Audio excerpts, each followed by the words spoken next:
श्री नारायण। एकांत आदि समाधि है।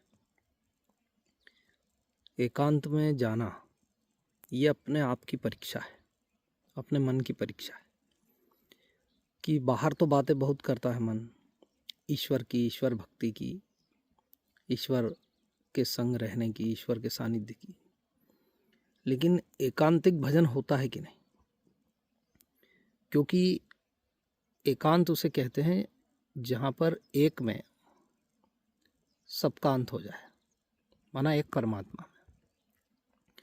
तो उस एक परमात्मा में मन वास्तव में टिकता है कि नहीं, ये एकांत में ही मन की परीक्षा होती है।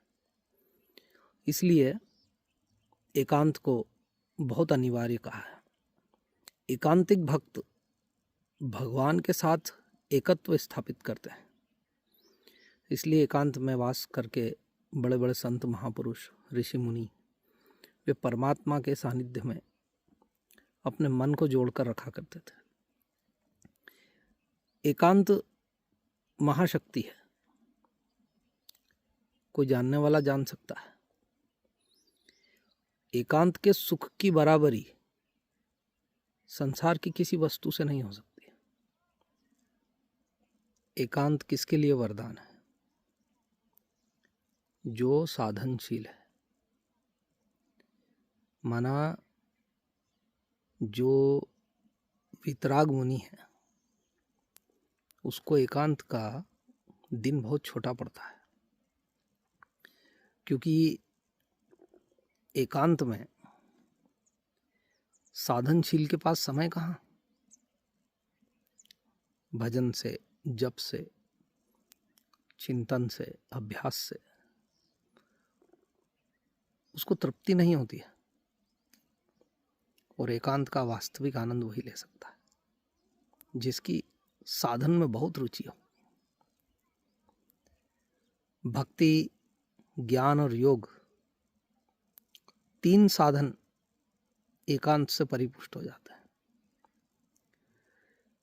साधन चातुष्ट है ना, चौथा साधन निष्काम कर्म योग है। वो संसार में रहकर होता है, पर एकांत इन तीन साधनों को पुष्ट कर देता है और उस चौथे साधन को करने की वास्तविक शक्ति एकांत देता है।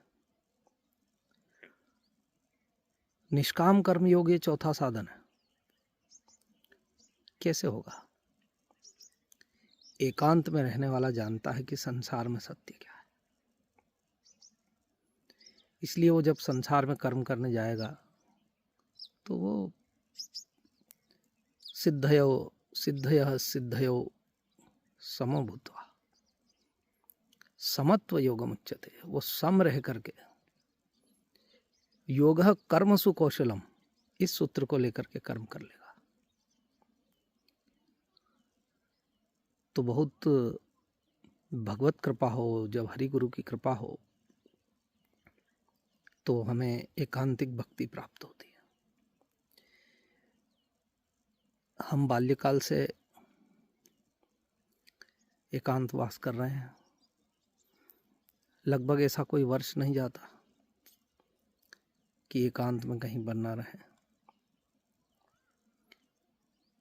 बड़े गुरुजी कहते थे, आधा जन में रहो, आधा वन में रहो।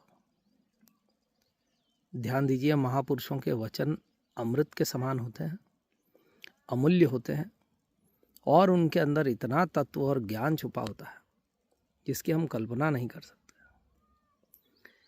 बड़े गुरुदेव के ये वचन स्मरणीय हैं, बार बार सोचने वाले। आधा जन में रहो, आधा वन में रहो। केवल जन ही जन में रहना ये भी अशांति और क्लेश का कारण बन जाता है, चाहे आप कितना ही कोई धर्म चर्चा लेकर के जाएं या जो भी हो। ईश्वर की सेवा के निमित्त जाएं और पुनः जन से वन में, और फिर वन से ईश्वर भक्ति का प्रसाद लेकर फिर थोड़ा जन में जाएं। जन ही जन में नहीं, वन ही वन में नहीं, बड़े गुरुजी कहते थे आधा जन में रहो आधा वन में रहो। तो उसी गुरु आज्ञा का पालन करते हुए चल रहे हैं और इसका परम आनंद ले रहे हैं।